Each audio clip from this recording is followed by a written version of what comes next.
Assalamualaikum warahmatullahi wabarakatuh. Perkenalkan, nama saya Nisa Zekia Mistria Seningse dengan NPM 24610144 dari kelas keempat dengan mata kuliah akuntansi biaya dari program studi S1 Manajemen.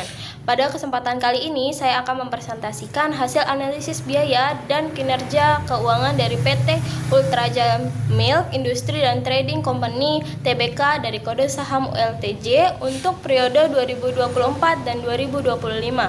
Dalam presentasi ini, pembahasan akan mencakup 5 poin utama yang menjawab pertanyaan wajib tugas UAS, mulai dari alasan pemilihan perusahaan, tren pendapatan, efisiensi beban pokok penjualan, faktor penyebab perubahan laba, hingga rekomendasi strategis bagi manajemen.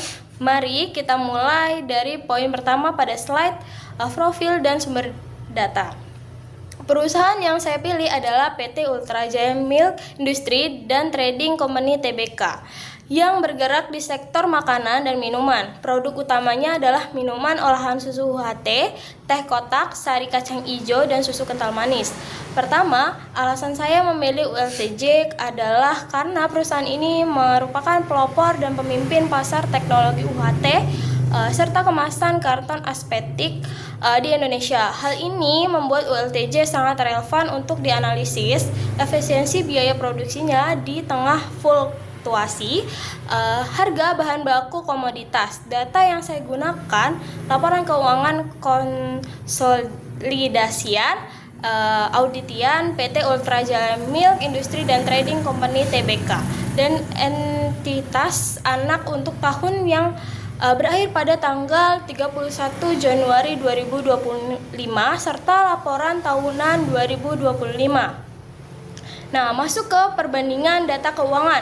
Untuk menjawab pertanyaan wajib kedua mengenai pendapatan, yang pertama ada pendapatan ULTJ mengalami penurunan sebesar minus 1,17%, yaitu dari 8,87 juta pada tahun 2024 menjadi 8,76 juta pada tahun 2025, turun menjadi 103,53 miliar.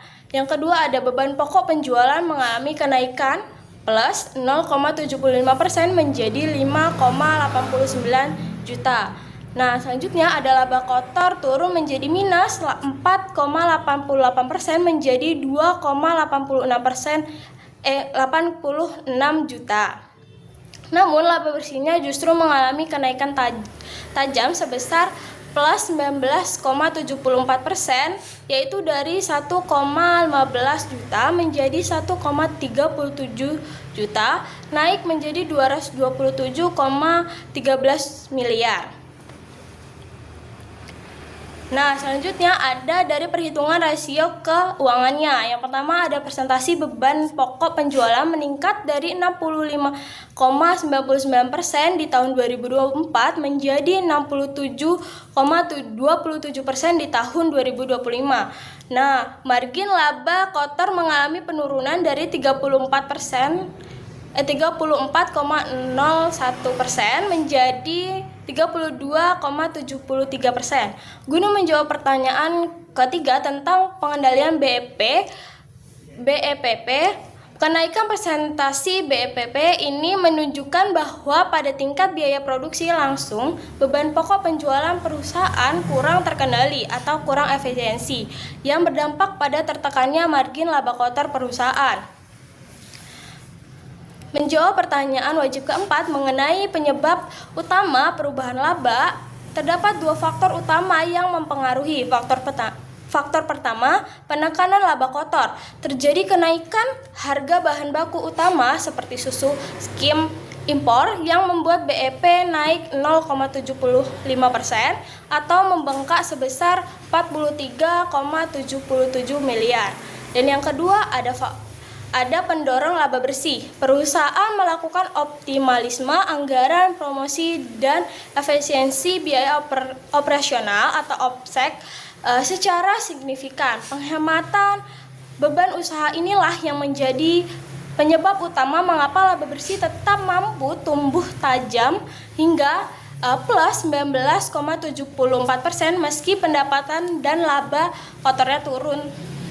Jadi kesimpulannya adalah meskipun terjadi penurunan tipis pada pendapatan minus 1,17% dan penurunan margin kotor minus 1,28%,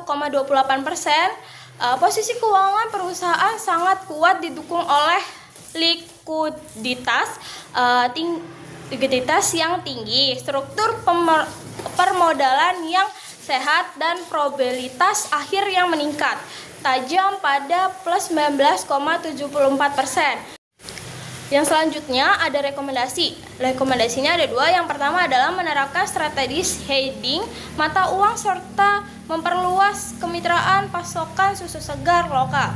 Dan yang kedua ada meningkatkan efisiensi jalur distribusi otomatis dan diferensiasi produk nilai tinggi. Sekian dari saya akhiri. Wassalamualaikum warahmatullahi wabarakatuh.